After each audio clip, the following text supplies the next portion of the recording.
আপনারা কেউ শুনলে বিশ্বাস করবেন কিনা জানি না, আমার আসলে বিকেলের নাস্তা বা সন্ধ্যার নাস্তা বলতেই আমি বুঝি নুডলস। নুডলসটা হচ্ছে আমার এতই পছন্দের। নুডলস খাওয়ার জন্য আমার আসলে কোনো অকেশন লাগে না। আমি কোথাও বেড়াতে গেলেও সেম কাজই করি। নুডলস খাওয়ার আগেও কিছু খাই না, নুডলস খাওয়ার পরেও কিছু খাই না। যদি দেখি কেউ নুডলস রান্না করেছে, আগে খাই না, কারণ হচ্ছে তাহলে মনে হয় যে পেট ভরে নুডলস খেতে পারবো না।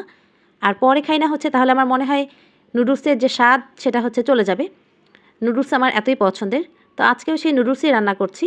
আর শুরুতেই হচ্ছে আমি পানির মধ্যে গাজর, মটর আর হচ্ছে আলুটাকে সিদ্ধ করতে দিয়েছি।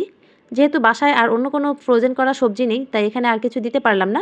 তবে সবজি নুডলসের মধ্যে সবজিটা একটু পরিমাণ মতো দিতে পারলে খেতে আসলে মজা হয়। যেহেতু অন্য কোনো সবজি নেই, আর গরমের কোন সবজি আসলে নুডলসে দেওয়া যায় আমার জানা নেই। শীতের সময় হচ্ছে অনেক কিছুই দেওয়া যেত, কিন্তু গরমের কোনো সবজি আমার মনে হয় যে নুডলসের সাথে যাবে না।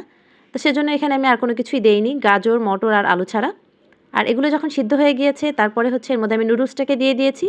নুডলস দিয়ে হচ্ছে এটাকে নাড়াচাড়া করব। তারপরে সিদ্ধ হয়ে গেলে এটাকে পানি ঝরিয়ে নেব। অনেকেই নুডলসের পানি ঝরিয়ে নেওয়াটা অনেকে পছন্দ করেন না, একবারে সিদ্ধ করেই রান্না করে, কিন্তু আমার আবার সেটা পছন্দ না। আমি সবসময় হচ্ছে পানি ঝরিয়ে নিই। আর নুডলসটার পানি ঝরাতে দিয়ে আমি হচ্ছে পেঁয়াজ, কাঁচামরিচ আর একটু রসুন কেটে নিয়েছি। আর রসুন নিয়েছি একদমই ছোটো সাইজের। অনেকের হয়তো মনে হতে পারে নুডলসে কে রসুন দেয়, আমি দেই আসলে। তার কারণ হচ্ছে পাস্তার মধ্যে যখন রসুনটা অ্যাড করা হয় তখন দেখবেন পাস্তার ফ্লেভারটা আমার মনে হয় অনেক বেড়ে যায়। আর তাছাড়া হচ্ছে রসুনের ফ্লেভারটা আমার এমনিতেই পছন্দ, যার জন্য আমি নুডলসেও দিয়েছি। আর পেঁয়াজগুলো একটু বড় বড় করেই কেটে নিয়েছি, কারণ হচ্ছে নুডলসের মধ্যে বা ডিম ভাজার মধ্যে যে পেঁয়াজগুলো সেগুলো আমার অনেক পছন্দের। আসলে খেতে অনেক মজা লাগে ওই পেঁয়াজগুলো। তো সেজন্য হচ্ছে এখানে পেঁয়াজগুলো একটু বড় বড় করে কেটে নিয়েছি। আর হচ্ছে কাঁচামরিচও নিয়েছিলাম। কাঁচামরিচ নিয়েছিলাম আমি 3-4টার মতো, যেহেতু 3 প্যাকেট নুডলস রান্না করব। আর পেঁয়াজ, রসুন আর কাঁচামরিচটাকে হালকা একটু ভেজে এর মধ্যে আমি সয়া সস দিয়ে দিয়েছি। আর তারপরে হচ্ছে এখন দিয়ে দিলাম ক্যাপসিকাম। ক্যাপসিকামটা হচ্ছে আমার বাসায় ছিল ফ্রোজেন করা, তো সেজন্য এখানে ক্যাপসিকামটাও দিয়ে দিয়েছি। আর এগুলো একটু নাড়াচাড়া করে তারপরে হচ্ছে নুডলসটা দিয়ে দিব।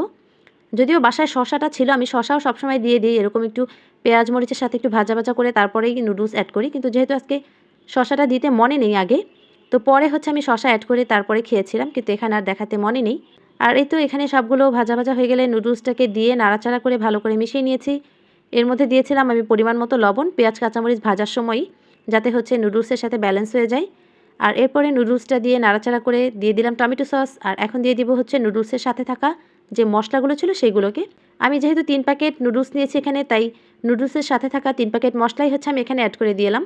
আর এই মশলাগুলোকে দিয়ে একটু ভালো করে নাড়াচাড়া করে নিব। আর নুডলসটা হচ্ছে আমি একদমই সুন্দর করে রান্না করেছিলাম, ঝরঝরা করেই। দেখতে এখন মনে হচ্ছে যে না একটু জড়া পাকিয়ে গেছে, কিন্তু আসলে একদমই সেরকম না। আর খেতেও হচ্ছে অনেক মজা হয়েছিল। আর এখানে হচ্ছে আপনারা খেয়াল করে দেখবেন আমি কোনো চিকেন বা ডিম ব্যবহার করিনি। এখন অনেকের কাছে মনে হতে পারে চিকেন বা ডিম ছাড়া খেতে মজা লাগে কিনা।